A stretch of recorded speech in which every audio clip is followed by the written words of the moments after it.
이름이 동북아하고 조몬, 개통, 유전학 연관성하고 삼국시대, 김해, 한국. 가야가 서로 뭔가 문화의 교류라든지 교육을 한다면 어디까지 큐슈까지? 최소한 큐슈까지는 봐야 돼요.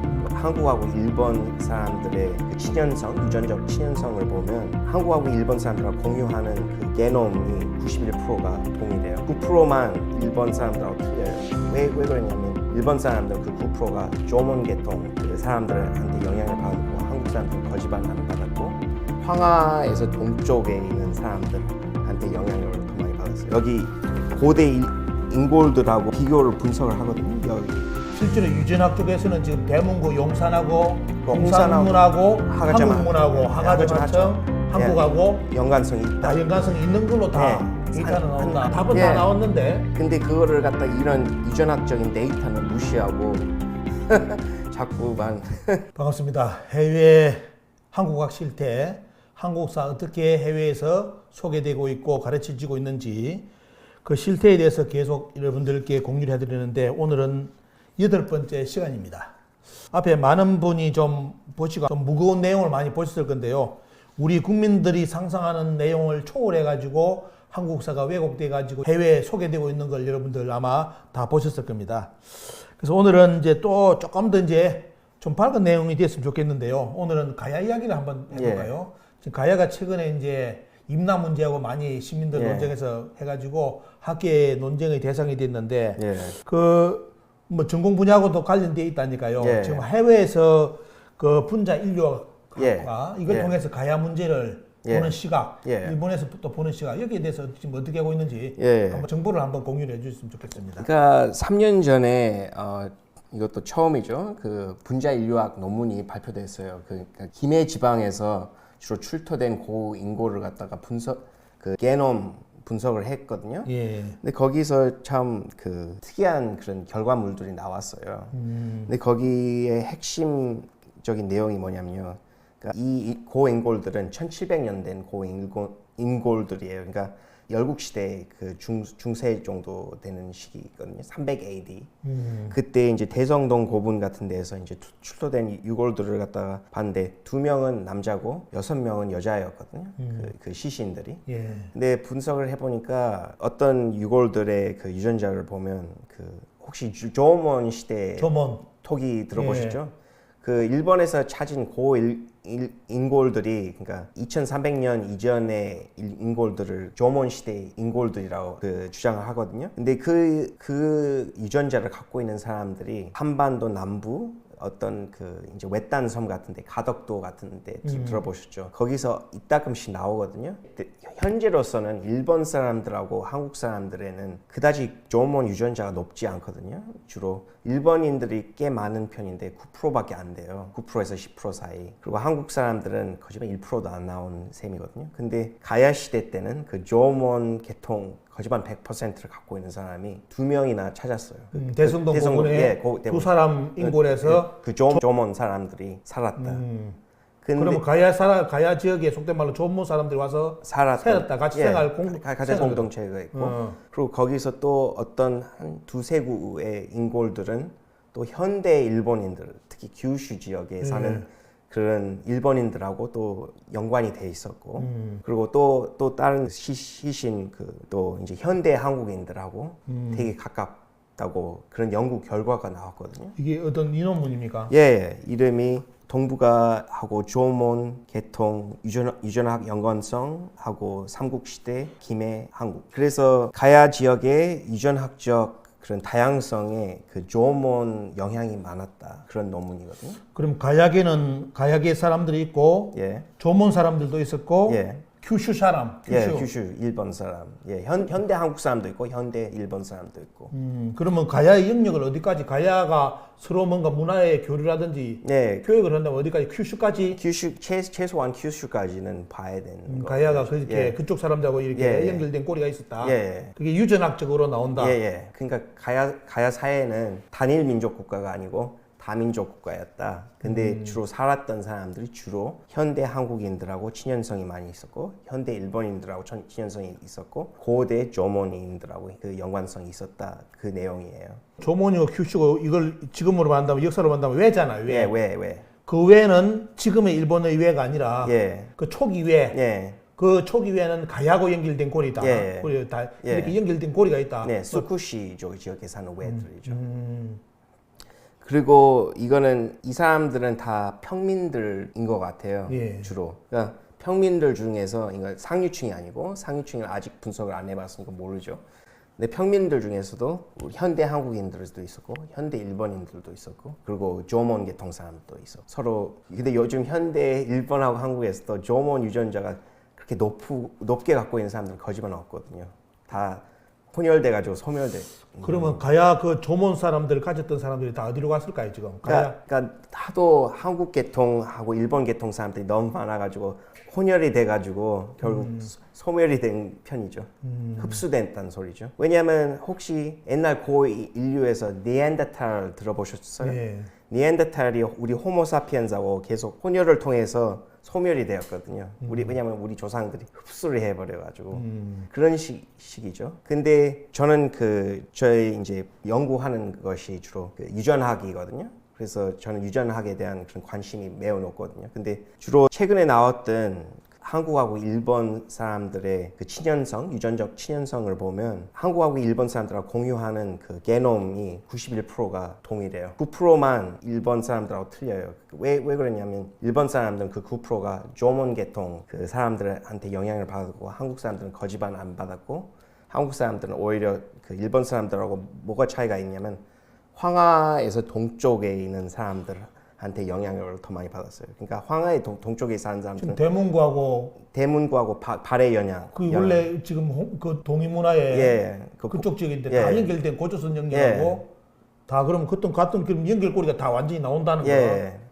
그리고 한 35% 정도의 한국하고 일본 사람들의 그 게놈이 홍산 문화 고인골들하고 친연성이 있었던 그 결과가 나와 있거든요. 물론 그거를 갖다 논문으로 아직 퍼블리시 발표는 하지 않았는데 그런 데이터는 있어요. 분석했던 데이터. 35%는 홍산 문명 사람들하고 홍산 문화 사람들하고 유사성이 있어요. 그러니까 홍산 문화 사람들 그리고 하가점 하층 문화 사람들하고 유사성이 있고 또 다른 35% 정도는 대문구 문화하고 아시죠? 그 산동성에 있는 대문구 용산 문화 예. 그리고 제가 생각이 안 나는데 그 중국말로 유해시거든요. 그게 대문구 문화 이후에 나오는 문화거든요. 그 동이계통, 예. 레이나 우이나 그족들하고 친연성이 있다고 그러거든요. 근데 여기 현대 지금 사학계에서는 진나라 시대 이전 동의하고 진나라 시대 이후 동의하고 유전학적인 인류학적인 친연성이 없다고 부정하잖아요. 근데 친연성이 있다고 입증이 되거든요. 그 데이터에서 여기 고대 인골들하고 비교를 분석을 하거든요. 여기. 근데 여기 홍산 문화 요하 지방 그 신석기 시대 그 철기 시대까지 그리고 여기는 황하 지역 청동기 시대하고 신석기 시대하고 철기 시대 말기까지 여기 한국하고 일본하고 많이 이렇게 겹치거든요. 왜냐하면 친연성이 있었으니까. 우리나라 한국 사학계는 동이고 이런 게 다 이제 없다고 네. 했는데 실제로 유전학 쪽에서는 지금 대문고 용산하고 홍산문하고 한국문하고 하가점 하청 한국하고 연관성이 있다. 다 연관성이 있는 걸로 다 데이터는 나온다. 황하강에서 3분의 1, 그러니까 동이계통에서 3분의 1은 또 이제 홍산문화. 그럼 거기에 비해 가지고 홍산문화, 예. 대문구, 그다음에 용산하고 이런 예. 문화하고 하가점 하청하고 지금 중화에 지금 한족 문화하고는 예. 이 개성이 별로 희박해요.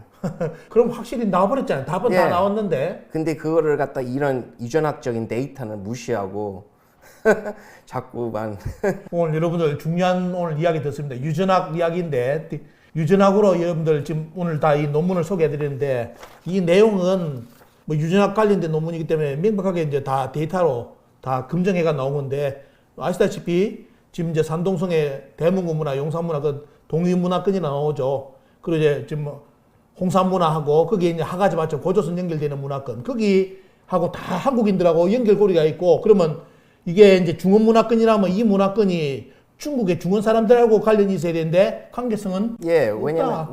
왜냐면 한족들을 이제 각 18개의 성에서 예. 이제 데리고 와서 비교 분석을 했거든요. 근데 제가 그 데이터를 한번 봤거든요. 예. 근데 대문구 문화하고 제일 친연성이 높은 한족들은 하남성에 사는 사람들이에요. 예. 근데 그 사람들은 10%밖에 안 돼요. 10%의 자기 유전자가 그 대문구 문화하고 쪽에서 연결돼 있다. 연결돼 있고 나머지들은 다 0%에서 5%밖에 안 돼요. 한국인들은 이제 30% 이상이 다 나온다. 예, 한 33%.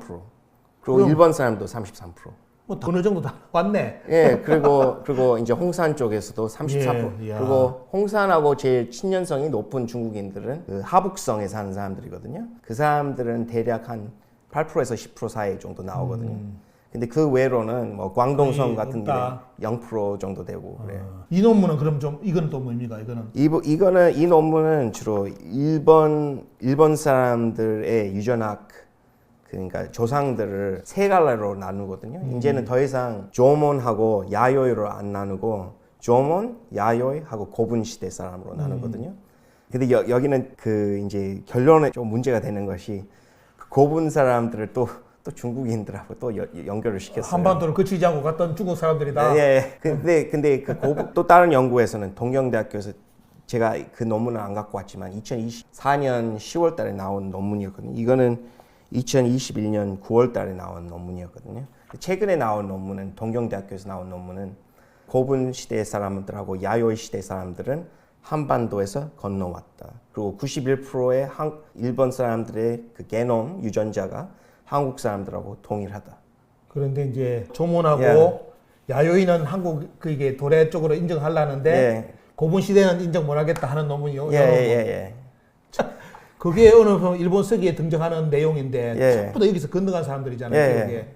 근데 그걸 부정하는 논문, 물론 이런 논문이 나와주니까 이제 비교가 되는 그런 예. 내용이기 때문에 참고를 해볼 만한데. 예. 근데 요즘에는 그렇게 세 갈래로 나눠요. 그 조몬, 야요이하고 고분 시대. 다 여기서 건너갔다 하면 자존심 상할 거 아닙니까? 예. 한 개라도 예. 중국 사람들이 건너갔다고 했죠. 네, 그리고 이란 사람들이 건너왔고 유태인 사람들이 건너왔고 그런 식으로 주로 꾸미거든요.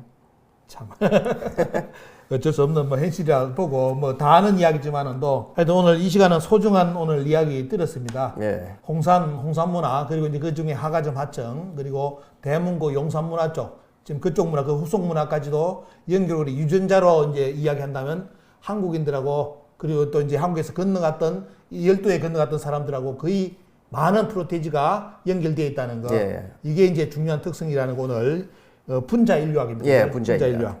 분자 인류학을 통해 한일 고대사 그런 비밀도 한번 오늘 알아봤습니다. 예. 다른 거는 간단하게 정리한다면 또 뭐 있습니까? 아직도 많이 남아 있지만 이제 주로 백제 지역에서 고인골들을 분석을 했는데 당아리였던가 그 충청도 쪽에서 예. 이제 분석을 했는데 고대 한국인들하고 현대 한국인들하고 유전학 연관성이 있다고 증명을 해주는 그런 내용이거든요. 이것도 삼국시대 이후로부터 한국인들은 유전학적으로 그다지 크게 바뀌어진 적이 없다는 식의 주장이거든요. 적어도 이제 역사를 논하려면 이야기처럼 유전자라든지 이런 걸 예. 알고 접목을 해가지고 역사를 해석해야 되는데 그리고 나중에 그 낙랑군 그런 그 논쟁 같은 것도 나중에 예. 분자 인류학으로 다 풀어야 글쎄 돼요. 평양에 한족 낙랑군이 살았으면 한족 유전자가 나오면 끝장나는 긴데 예. 지금 안 나오고 있거든요. 예, 그리고 저도 이제 평양 사람들하고 아주 유전학적으로 가까운데 중국 유전자가 0%가 없다는 거. 예. 이게 현실인데 근데 뭐 우리나라 국내 사학계 아시지 않습니까? 이런 전문적인 논문이 나오는데도 참고를 안 한다는 거. 네. 안 하고 오직 역사는 우리만이 전문가다라는 쪽에 네. 논지를 지금 계속 강화하는 데가 사학계의 뭐 일부 사람들인데요. 현실이 그렇습니다. 자, 여러분도 오늘 중요한 재미있고 중요한 정보 하나 또 얻으셨죠?